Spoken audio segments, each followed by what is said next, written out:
Hello everyone, welcome back to my channel. I hope you all are well and I hope you all are learning well. आज का ये video हमारी class 2 होगी history की शुरुआत हम कर चुके थे। मौर्य वंश हम पढ़ रहे थे और मौर्य वंश में हमने चंद्रगुप्त मौर्य पढ़ लिया था। आज के इस वीडियो में हम डिस्कस करेंगे बिंदुसार के बारे में और अशोक के बारे में। मेथड हमारा वही रहेगा जो पिछली वीडियो में था, क्योंकि वो सबसे सिंपल मेथड है और सबसे ईजीएस्ट मेथड है। ओके, तो आगे की कहानी शुरू करते हैं। जहाँ से ख़त्म किया था वहीं से चालू करेंगे। तो चलिए बिना टाइम वेस्ट किए शुरू करते हैं कहानी। तो जैसा कि हमने ख़त्म किया था पिछली वीडियो में कहानी कि चंद्रगुप्त मौर्य 298 ईसा पूर्व में या 298 BC में अपने प्राणों को त्याग देता है या अपने प्राणों का बलिदान दे देता है। चंद्रगुप्त मौर्य की मृत्यु के बाद उसका बेटा, उसका पुत्र बिंदुसार गद्दी पर बैठता है। बिंदुसार अपने पिता की तरह ही एक वीर योद्धा था, लेकिन अपने पिता की तरह वो जैन धर्म का अनुयायी नहीं था, वो आजीविका संप्रदाय का अनुयायी था। बिंदुसार की वीरता का पता हमें इस बात से चलता है कि उसने मगध साम्राज्य का और ज़्यादा विस्तार किया। उसने दक्षिण के भी कुछ प्रदेशों को जीतकर मगध में मिला लिया और मगध साम्राज्य को एक विशाल साम्राज्य बना दिया। बिंदुसार को यूनानी लेखकों ने अमित्रोचेटस नाम से पुकारा है या अमित्रोचेटस की उपाधि दी है। अमित्रोचेटस का मतलब होता है शत्रुओं का विनाश करने वाला या शत्रुओं का नाश करने वाला। बिंदुसार के शासनकाल में तक्षशिला में 2 बार विद्रोह हुआ और उन विद्रोहों को दबाने के लिए बिंदुसार ने बारी बारी से अपने बेटों को भेजा। अशोक और सुसीम को विद्रोह दबाने के लिए भेजा। 273 ईसा पूर्व में बिंदुसार की मृत्यु हो जाती है और यहीं से उसका शासन खत्म हो जाता है। अब हम बात करते हैं मौर्य वंश के सबसे महान सम्राट की, जो था अशोक महान। अशोक का पूरा नाम देवाना प्रिय अशोक मौर्य था। देवाना प्रिय या देवनाम प्रियदर्शी, इनका अर्थ होता है देवताओं का प्रिय। अशोक बचपन से ही एक कुशल और वीर योद्धा रहा है। ऐसा कहा जाता है कि अशोक ने मात्र एक लकड़ी की छड़ी से एक शेर का शिकार कर दिया था, जिससे उनकी वीरता के चर्चे दूर दूर तक हो गए। इसके साथ साथ उन्होंने तक्षशिला में हुए विद्रोह को दबाकर इस बात का सबूत भी दिया, ये इस बात को साबित भी किया कि वो एक वीर योद्धा थे। कुछ ऐतिहासिक ग्रंथों से हमें इस बात का पता चलता है कि बिंदुसार नहीं चाहता था कि अशोक गद्दी पर बैठे। बिंदुसार पक्ष में इसलिए नहीं था क्योंकि अशोक बिंदुसार का सबसे बड़ा बेटा नहीं था। इसी के चलते अशोक को बहुत ज़्यादा संघर्ष करना पड़ा मगध की गद्दी पर बैठने के लिए और अपना राज्याभिषेक करवाने के लिए। 273 ईसा पूर्व में अशोक गद्दी पर बैठ तो गया मगध की, लेकिन उसको कई सारे विद्रोह का सामना करना पड़ा, उसके भाइयों के विद्रोह का सामना करना पड़ा। तो अगले 4 साल तक अशोक ने अपने 99 भाइयों की हत्या की ताकि वो मगध की गद्दी पर बैठ सके और मगध का शासक बन सके। और फिर 269 ईसा पूर्व में या 269 BC में अशोक का राज्याभिषेक किया गया।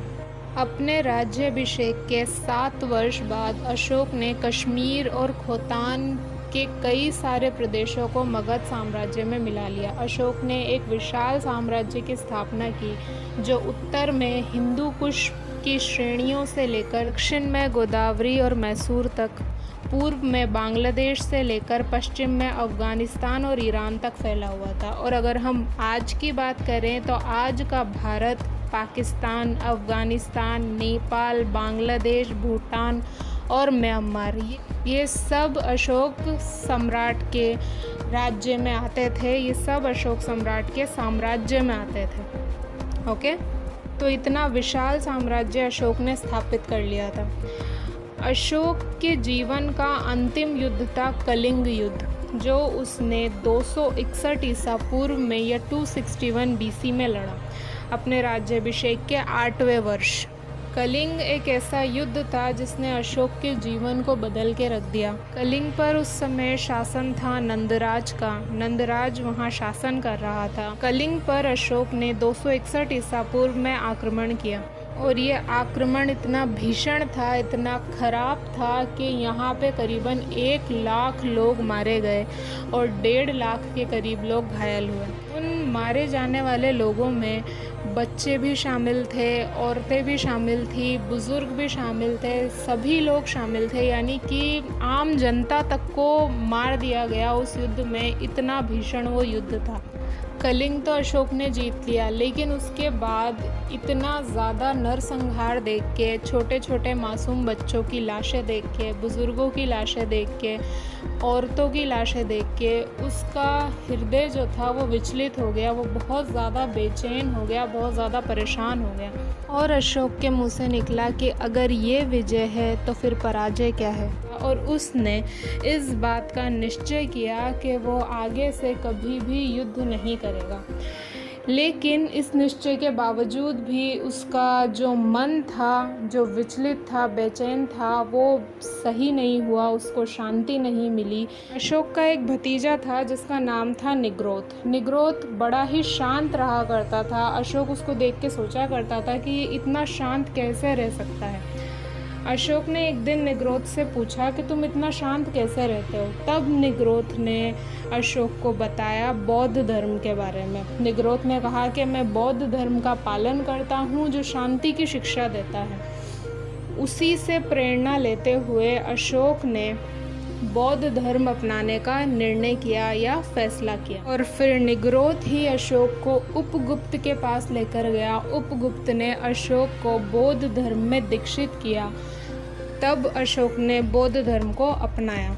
एक पॉइंट और है जो एग्जाम में अक्सर पूछा जाता है। कलिंग युद्ध के इस व्यापक नरसंहार की जानकारी हमें अशोक के 13वें अभिलेख या 13वें शिलालेख से तो मिलती ही है। इसके अलावा इसकी विस्तृत जानकारी हमें मिलती है हाथी गुफा के अभिलेख से, जो कि उड़ीसा के राजा खारवेल का था।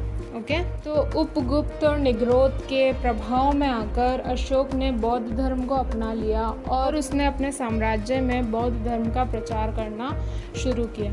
बेशक अशोक बौद्ध धर्म का अनुयायी था या बौद्ध धर्म का मानने वाला था, लेकिन वो एक धर्म सहिष्णु राजा था। उसने अपनी जनता को कभी भी इस बात के लिए विवश नहीं किया कि वो बौद्ध धर्म को अपनाए। यहाँ तक कि उसने अपने पिता का जो धर्म था, आजीविका संप्रदाय जिनका वो पालन करते थे, आजीविका संप्रदाय के लिए भी उसने गुफाएं बनवाई हैं बराबर की पहाड़ियों में। बराबर एक स्थान है, वहाँ की पहाड़ियों में आजीविका संप्रदाय के लिए 4 गुफाओं का निर्माण अशोक ने करवाया। कौन कौन सी गुफाएं थी? सुदामा, चापर, कर्ण और विश्व झोपड़ी। तो इससे पता चलता है कि दूसरे धर्मों की भी अशोक इज्जत करता था, तो वो एक धर्म सहिष्णु राजा था। बौद्ध धर्म में आने के बाद अशोक ने धम्म की नीति अपनाई और धम्म का ही उसने अपने राज्य में या अपने साम्राज्य में प्रचार करवाया। अशोक के धम्म की परिभाषा जो है उसके अभिलेखों में दी गई है। उसके 2 और 7वें स्तंभ लेख से हमें धम्म की परिभाषा मिलती है। अब धम्म क्या था, ये क्वेश्चन कई बार आता है और बच्चे कंफ्यूज हो जाते हैं, इसका सही आंसर नहीं दे पाते। वो इसको धर्म से जोड़ते हैं, जबकि धम्म जो है किसी धर्म का कोई कार्य नहीं है। ये नैतिक कार्य हैं जो हर एक इंसान करता है। अच्छे इंसानों द्वारा किए गए अच्छे कार्य धम्म हैं, जैसे कि दया करना, दान करना, सत्य बोलना, दूसरों का कल्याण करना। ये सारे कार्य जो हैं ये अशोक ने धम्म में शामिल किए और ऐसे कई सारे कार्य शामिल किए। तो अशोक ने बौद्ध धर्म अपनाने के बाद इन्हीं धम्म का प्रचार अपने राज्यों में किया। इसी के लिए अशोक ने धम्म महामात्रों की नियुक्ति की। अब ये धम्म महामात्र कौन थे? धम्म महामात्र वो अधिकारी हुआ करते थे जिन्हें अशोक नियुक्त करता था। इनका काम होता था कि ये आम जनता में जाकर धम्म का प्रचार करें, उन्हें अच्छाई की तरफ लेकर आए, उन्हें अच्छे काम करने की प्रेरणा दें, उन्हें दूसरे लोगों की आर्थिक सहायता करने के लिए प्रेरणा दें, उन्हें जन कल्याण के कार्य करने की प्रेरणा दें। तो ये हुआ करते थे धम्म महामात्र, जिनकी नियुक्ति अशोक द्वारा की गई। ओके, अशोक ने बौद्ध धर्म का प्रचार सिर्फ अपने राज्य में ही नहीं किया, बल्कि इसने अपने राज्य के बाहर भी बौद्ध धर्म का प्रचार करने की कोशिश की। इसने श्रीलंका में अपने बेटे और बेटी महेंद्र और संघमित्रा को भेजा, भिक्षु बनाकर, बोधि वृक्ष देकर। बोधि वृक्ष हम जानते हैं जिसके नीचे बुद्ध को ज्ञान की प्राप्ति हुई थी, उसकी एक शाखा देकर इन्होंने श्रीलंका भेजा ताकि वहाँ पर भी बौद्ध धर्म का प्रचार हो सके। और हुआ भी। श्रीलंका के जो राजा थे उन्होंने बौद्ध धर्म को ग्रहण किया, बौद्ध धर्म को अपनाया, और जैसा कि हम आज भी देखते हैं कि आज भी श्रीलंका में बौद्ध धर्म माना जाता है या प्रचलित है। अशोक ने अपनी बातों को आम जनता तक पहुंचाने के लिए कई सारे अभिलेख लिखवाए, कई सारे स्तंभ लेख लिखवाए, गुहा लेख लिखवाए। अब इनके लिए हम एक अलग से वीडियो बनाएंगे क्योंकि बहुत सारे हैं ये और बहुत ज़्यादा इम्पॉर्टेंट भी हैं क्योंकि इनसे क्वेश्चंस आते हैं। ओके, अभी फ़िलहाल आप इतना जान लीजिए कि अशोक पहला सम्राट था जिसने अभिलेखों की शुरुआत की या अभिलेख लिखवाने की शुरुआत की। ओके, एक और ख़ास चीज़ है जो अशोक के काल में हुई है जिससे क्वेश्चंस आते हैं। अशोक के काल में तीसरी बौद्ध संगति हुई है। ये अशोक के बौद्ध धर्म ग्रहण करने के बाद हुई है। 251 ईसा पूर्व में पाटलिपुत्र, जो कि मौर्यों की राजधानी थी, वहाँ पर तीसरी बौद्ध संगति हुई और इस बौद्ध संगति में जो त्रिपिटक होते हैं बौद्ध में, उनमें से एक ग्रंथ की रचना हुई अभिधम्म पिटक की। ओके, अशोक ने धम्म यात्रा की शुरुआत की। अब धम्म यात्रा क्या थी? अशोक से पहले जो राजा थे वो विहार यात्रा किया करते थे। विहार कहते हैं जंगल को। इसमें क्या हुआ करता था कि राजा जो होता था वो जंगलों में जाया करते थे और पशुओं का शिकार किया करते थे। अब जैसा कि हम जानते हैं कि बौद्ध धर्म तो कि मारने वारने में विश्वास रखता नहीं है किसी भी चीज़ को, किसी भी जीवित चीज़ को, चाहे वो इंसान हो चाहे जानवर।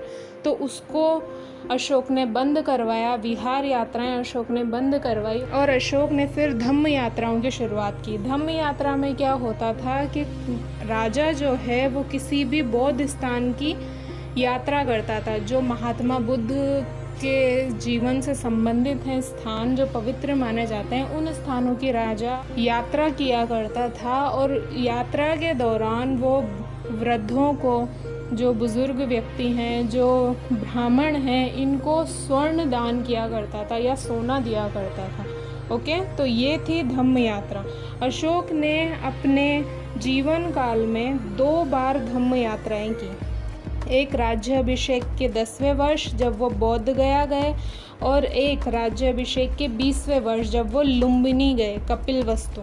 तो ये 2 जगह अशोक गए, 2 बार उन्होंने धम्म यात्रा की अपने जीवन काल में। ओके, और इसी प्रकार 40 वर्षों तक अशोक ने मगध पर शासन किया और 40 वर्षों के एक महान शासन काल के बाद 232 ईसा पूर्व में या 232 BC में अशोक की मृत्यु हो गई।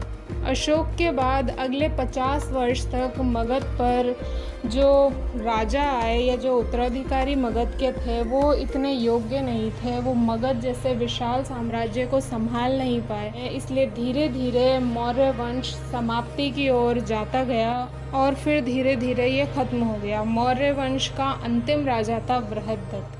बृहद्रथ की हत्या उसी के मंत्री ने की जिसका नाम था पुष्यमित्र शुंग, और वहाँ से मौर्य वंश समाप्त हो जाता है और एक नया वंश आरंभ होता है जिसे हम जानते हैं शुंग वंश के नाम से।